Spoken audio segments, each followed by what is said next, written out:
할렐루야. 사랑하는 대강의 가족 여러분, 오늘 하루도 하나님의 말씀과 동행하는 삶이 되길 소망합니다.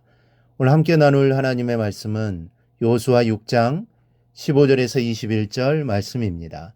일곱째 날 새벽에 그들이 일찍이 일어나서 전과 같은 방식으로 그 성을 7번 도니 그 성을 7번 돌기는 그날뿐이었더라. 7번째 제사장들이 나팔을 불 때에 여호수아가 백성에게 이르되 외치라, 여호와께서 너희에게 이 성을 주셨느니라. 이 성과 그 가운데 있는 모든 것은 여호와께 온전히 바치되 기생 라합과 그 집에 동거하는 자는 모두 살려주라. 이는 우리가 보낸 사자들을 그가 숨겨주었음이니라. 너희는 온전히 바치고 그 바친 것 중에서 어떤 것이든지 취하여 너희가 이스라엘 진영으로 바치는 것이 되게 하여 고통을 당하게 되지 아니하도록 오직 너희는 그 바친 물건에 손대지 말라. 은금과 동철 기구들은 다 여호와께 구별될 것이니 그것을 여호와의 곳간에 드릴지니라 아니라. 이에 백성은 외치고 제사장들은 나팔을 불매 백성이 나팔 소리를 들을 때에 크게 소리질러 외치니 성벽이 무너져 내린지라. 백성이 각기 앞으로 나가 그 성에 들어가서 그 성을 점령하고 그 성 안에 있는 모든 것을 온전히 바치되 남녀노소와 소와 양과 나귀를 칼날로 멸하니라. 아멘. 여리고 전투는 인류 역사상 전무후무한 전투입니다. 어느 전투도 이와 같은 전술로 전쟁을 했던 일은 없습니다. 이 전술은 하나님께서 직접 세우신 것이요 하나님께서 명령하신 전술입니다. 오늘 본문에서 우리는 아주 중요한 교훈을 깨닫게 됩니다. 먼저 하나님은 이기게 하시는 하나님이십니다. 하나님은 늘 이스라엘 백성과 함께 하시면서 항상 도우셨습니다. 늘 이스라엘 백성에게 말씀하셨고 또 방법과 방향을 알려주셨고 그들과 동행하시면서 능력으로 도우셨습니다. 얼마 전에 있었던 사건을 보세요. 요단강이 갈라지지 않았습니까? 하나님께서 말씀하시고 명하시는 대로 순종했더니 출렁이는 요단강이 갈라졌습니다. 그리고 지금은 여리고 전투를 진행하고 있습니다. 황당한 작전이지만 이스라엘 백성은 하나님의 명령을 따라 순종하고 있습니다. 15절을 보니 일곱째 날 새벽에 그들이 일찍 일어나서 전과 같은 방식으로 그 성을 7번 도니 그 성을 7번 돌기는 그날뿐이었더라.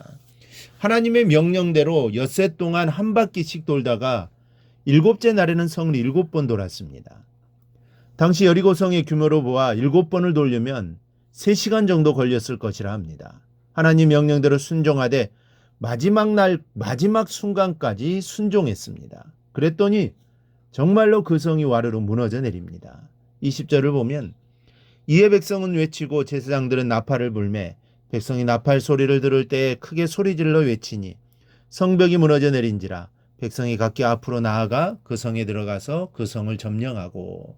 정말로 황당하고 있을 수 없는 일이 벌어진 것입니다. 하지만 여러분, 지금까지 하나님께서 일으키신 능력을 보세요. 황당하지 않은 사건이 어디 있습니까? 홍해가 갈라진 것도, 돌덩이에서 샘물이 나온 것도, 하늘에서 만나가 내린 것도, 요단강이 갈라진 것도 다 황당한 사건들입니다. 이성적으로, 과학적으로 있을 수 없는 사건들입니다. 그러니까 전능하신 하나님이신 겁니다. 이 전능하신 하나님께서는 사랑하는 백성들에게 하나의 특권을 주셨는데 그것은 이기는 특권입니다. 승리하는 특권을 주셨고 승리의 보장을 주셨습니다. 단 순종을 전제로 하십니다. 하나님 말씀에 순종할 때 그리고 끝까지 순종할 때 하나님 반드시 이기게 하시고 승리하게 하시는 하나님이신 것을 믿으시기 바랍니다. 또한 하나님은 염려하시는 하나님이십니다.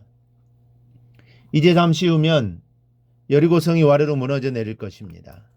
이스라엘 백성이 하나님 명령대로 순종하여 여리고 전투에 승리를 하게 됩니다. 이 승리는 그야말로 축제입니다. 승리요, 축제요, 경사스러운 일이요, 성공입니다. 그런데 이 경사스럽고 감격적인 순간에 하나님께서는 염려하시는 것이 있었다는 것을 아십니까? 18, 19절을 보겠습니다. 너희는 온전히 바치고 그 바친 것 중에서 어떤 것이든지 취하여 너희가 이스라엘 진영으로 바치는 것이 되게 하여 고통을 당하게 되지 아니하도록 오직 너희는 그 바친 물건에 손대지 말라. 은금과 동철 기구들은 다 여호와께 구별된 것이니 그것을 여호와의 곳간에 드릴지니라 아니라. 재물에 탐욕이 생겨서 여호와께 바쳐야 할 것을 바치지 않고 범죄할까 봐 염려하고 계시는 것입니다. 그 범죄로 인하여 이스라엘 백성이 화를 당할까 봐 염려하고 계시는 것입니다. 우리 사랑하는 여러분, 하나님께서 염려하고 계시는 것이 바로 이런 부분입니다. 죄를 범하여 화를 당할까 봐, 승리의 축제에 성공의 기쁨에 도취하여 욕심이 생겨 여호와께 죄를 범할까 염려하시는 겁니다. 하나님께서 이렇게 염려하시는 까닭은 인간은 나약함을 아시기 때문입니다. 여리고 전투에 대한 승리의 기쁨 속에서 염려해야 할 것은 나의 나약함입니다. 나의 욕심입니다. 믿음의 변질입니다. 나의 범죄함입니다. 우리가 하나님께서 복을 주셔서 형통케 해주신 후에 우리가 염려해야 할 것도 이것입니다. 이 복으로 인해 범죄하지는 않을까? 믿음이 변질되지는 않을까? 하나님을 모른다 하지는 않을까? 이런 것을 우리는 늘 염려해야 합니다. 염려해야 하는 이유는 우리는 연약하기 때문입니다. 변덕스러운 존재이기 때문입니다. 그러므로 우리는 늘 내 자신을 살펴 이러한 것에 빠지지 않는지 살펴야 할 것입니다. 그러기 위해서 늘 근신하고 각성하며 나의 연약함을 되돌아보며 주님의 자비를 구해하는 것입니다. 그래 성공 뒤에는 더욱더 하나님을 가까이 하는 삶이 꼭 될 수 있기를 주님의 이름으로 축원합니다. 오늘 묵상한 말씀을 굳게 잡고 삶으로 실천하며 살아내는 대강의 모든 성도들이 되기를 축복합니다.